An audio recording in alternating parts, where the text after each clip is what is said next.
Well, thank you very much, gentlemen. Thanks for the brief but excellent introduction, Jen. And thanks for pointing out that you've got such a hair trigger on the clicker, because I'm sure to run amok. So there are a lot of myths and misunderstandings about fire and the wildland urban interface, and those things seem to get in the way a lot of times to reducing the risks and taking the actions that we need to do to deal with what I think is truly mostly a preventable disaster.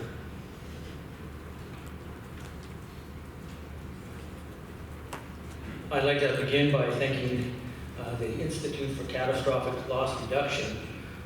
Paul Kovacs is here, and Managing Director Glenn McGilvery for their support, for their foresight in getting an investigator up to look at this fire and to see what could be learned from it.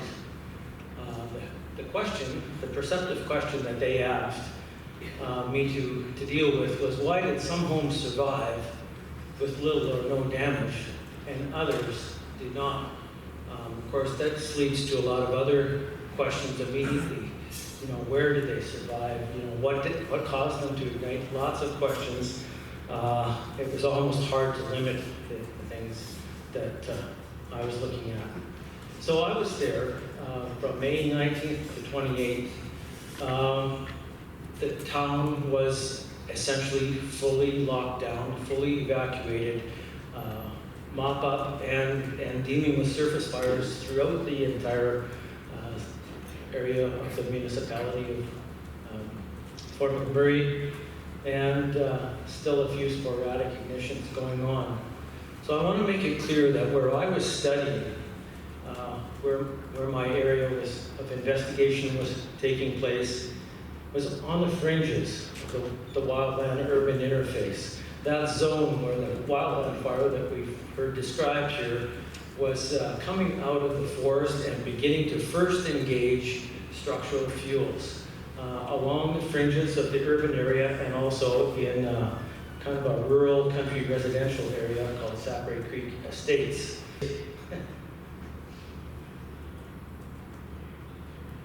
Okay, two main scenarios here. Okay, you're right, Mike. Wait for it. Two main scenarios: urban areas, high-density homes, small lots, and primarily the vast majority of vegetation there was landscaped. What people had planted, very little native vegetation. And two, the country residential areas, large lots, low density, and really built into a dense matrix of black spruce and mixed wood forest.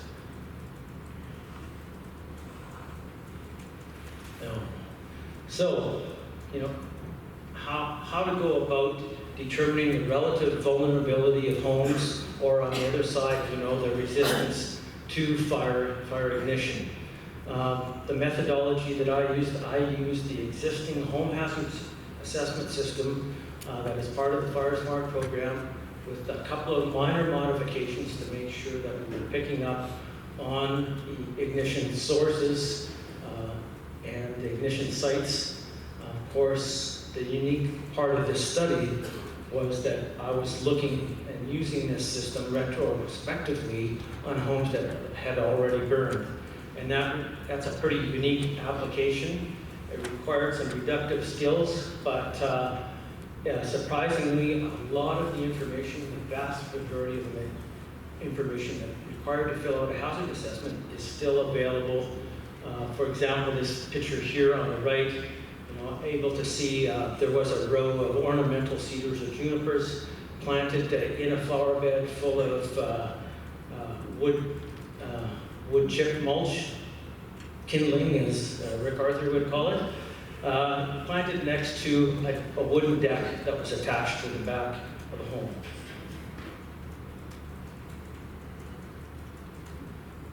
I also, with a little bit of help from Steve Taylor, developed a couple of other accessory data sheets to collect additional information on specifics about the house, the forest fuels nearby, what could be told about fire behavior in the forest, and in particular about the abundance and distribution of embers.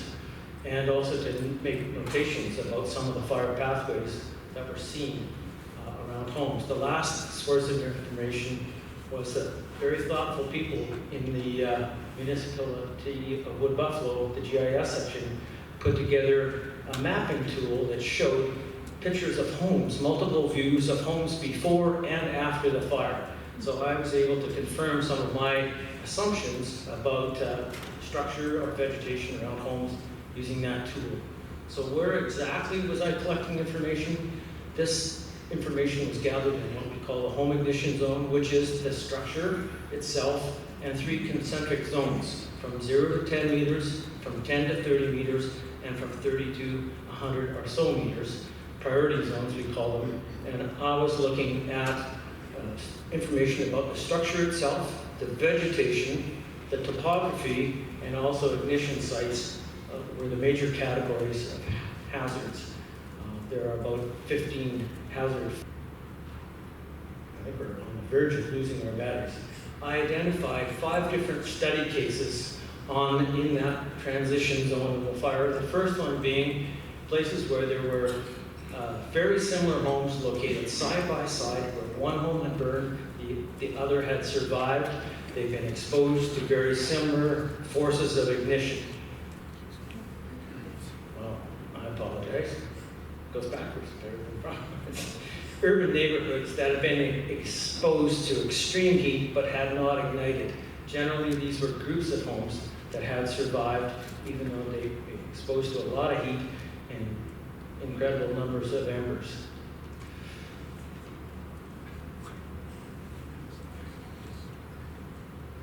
Honestly, it's not me.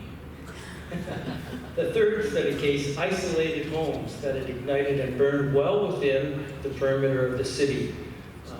The fourth case, kind of the reverse, isolated homes that had survived. Some people would call these miracle homes.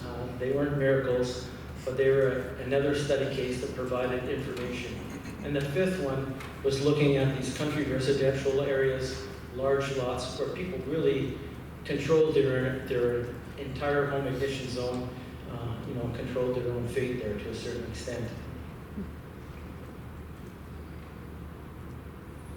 So, results and conclusions. First, I want to talk about the cause of home ignitions. And bottom line here is that it's my belief that embers ignited the vast majority of homes, practically all homes in this transition area. The 3 possible choices are direct contact by flames, fire brands, and radiant heat. And as our friend Jack Cohen from Montana is fond of saying, it's the little things.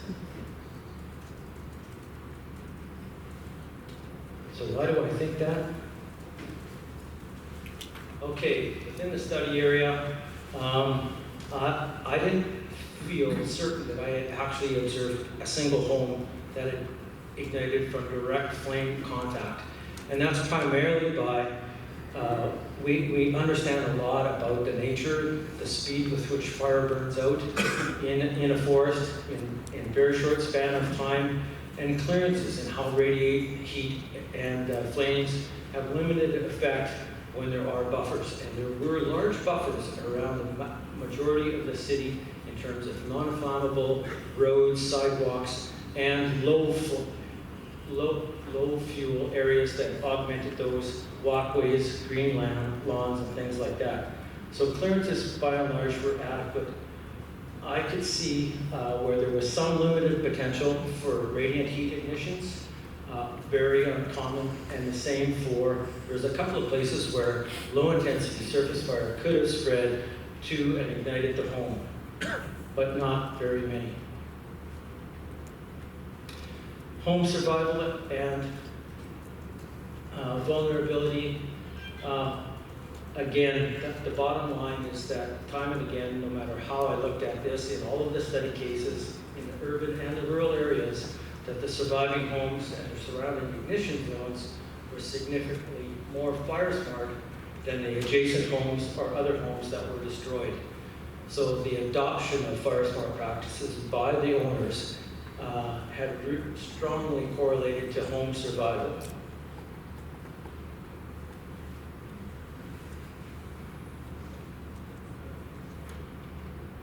So a few kind of sub-facts here.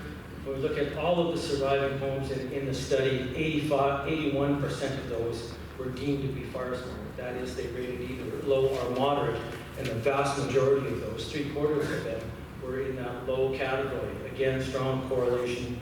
The matched pairs of homes side by side, which I think were the greatest level of confidence, that was 89% of the time that the surviving home was rated as fire smart. There were some anomalies, but I found that there was logical explanations for these through further forms of analysis. So, bottom line, again, survival wasn't random and it wasn't luck. Another thing, I mentioned the different categories of hazards, structural, vegetation. In order to survive, I found that the homes that were surviving, it wasn't just one category. There isn't a silver bullet for surviving. And for example, if you just have a non-combustible roof, no, you need to be compliant with the guidelines in all of those categories. On the other side of the coin, there are a number of what I would call Achilles heel type hazards that even if you are extremely fire smart, they can almost guarantee, and here's one example, that your home will ignite. A large combustible juniper or something like that placed in front of a window, that is going to ignite, and that's going to be an entry point for fire. Another important, I think, finding was that non-compliant vegetation accounts for between 50 and 75% of all hazard.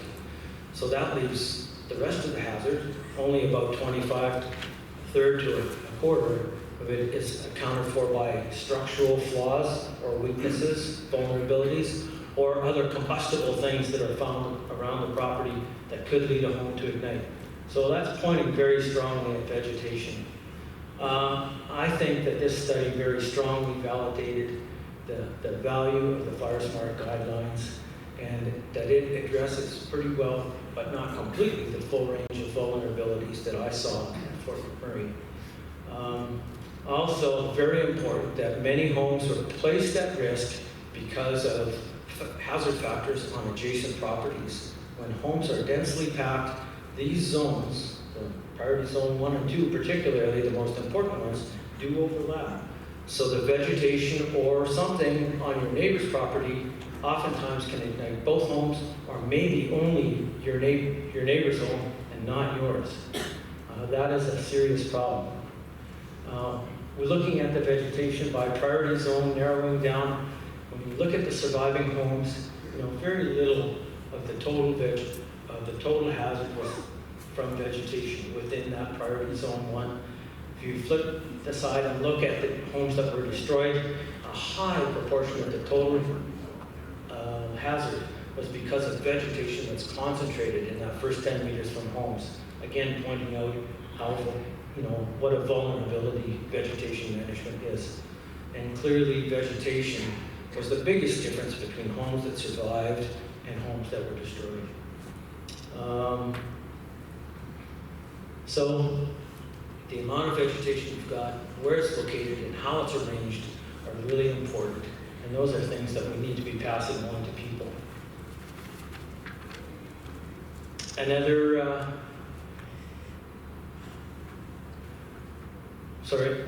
jump.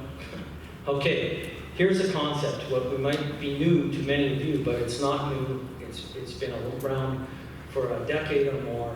This idea of a wildland urban interface disaster sequence or fire cycle. It occurs by having those conditions that Mike and Cordy were talking about, and ignition. We get fast-moving fire and a lot of vulnerable homes that ignite in a very short period of time. Quickly overwhelms resources, and we wind up in a scenario where the fire is moving from structure to structure. It's no longer being fed by vegetation fuels from the forest. It's burning on its own through an urban environment. That's where the disaster is. And I want to point out that there's a weakness in this cycle. There's a place for the cycle to be broken, and that's at the point where the fire is making that transition from or vegetation fuels to residential urban fuels.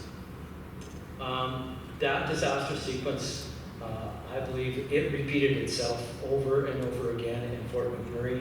In each of those neighborhoods, it wasn't a single fire. And if we can have fewer vulnerable homes in that front row, that we will have far fewer homes and break that disaster cycle. Stuck. Okay, and that's what leads to an urban conflagration. Really, that fire was turned a beast by the media, and that really was. Once it's rolling in the core of the urban city, there's very little that can be done. So another concept, there was lots of evidence in numerous places in Fort McMurray that the community itself, that is groups of homes that are resistant to ignition, can be a fire guard. They can shape the path of that fire, whether it burns or not. And here's one example of several that were in Fort McMurray and give me a lot of hope that that's the answer. So big picture, fewer homes had ignited or along the perimeter, far fewer homes would have been lost in the interior part of Fort McMurray. And I think that the neighborhood has to be viewed by us as kind of the fundamental building block of our efforts to reduce wildfire losses in the future. Fire guards, vegetation management, large-scale things, that's all important too, but we need to refocus our efforts here. So my recommendations, my personal view is I try to be strategic as possible, that there's nothing really specific to Fort McMurray in these recommendations. And the challenge is here that we need to change our focus from fighting fuels and fire to developing resilient, fire-resistant communities and neighborhoods to change the outcome of these events. So I think we need very strong leadership. Here I suggest federal, it could be someone else, but I think we need a strong mandate and strong leadership to move ahead with this element of our fire management program. And that I'm really hoping and recommending that we move forward with reactivating the Canadian Wildland Fire Strategy, funding it, and particularly the Canadian Fire Smart Strategy, initiative, which was one of the 4 main initiatives of that program, including the fledgling Fire Smart Canada Community Recognition Program, which has been launched since. I think we should be more strategic with our funding. We should be directing at least as much to neighborhoods and mitigation inside communities and education, and getting people engaged in their neighborhoods as we are in managing fuel beyond the boundaries of areas. And I think we need to be more effective in communicating these risks to people. If people could only see, I think, what I was seeing time and again in the backyards of Fort McMurray, understanding the little pathways, the ways that combustible objects are connected by embers and create pathways that lead to the ignition of homes, they would see how simple it is to break those chains and make their homes less vulnerable. I think we need to get on with building codes. They need to be updated and strengthened. We need to work in strengthening our fire, our best practices in many areas. And I think that we need to get on. We saw a good example today of the National Fire Threat System. I think we need to complete that project. And second to last, I think Cordy's mention of a response team. I think we need to be integrating some kind of response so we can learn more from what we can from inside the fire itself. And there we go. I would say again, we're long overdue for an update on the Fire Smart Manual and our guidelines. So thank you very much. Thanks again to ICLR. And I guess we're on to questions, Jen.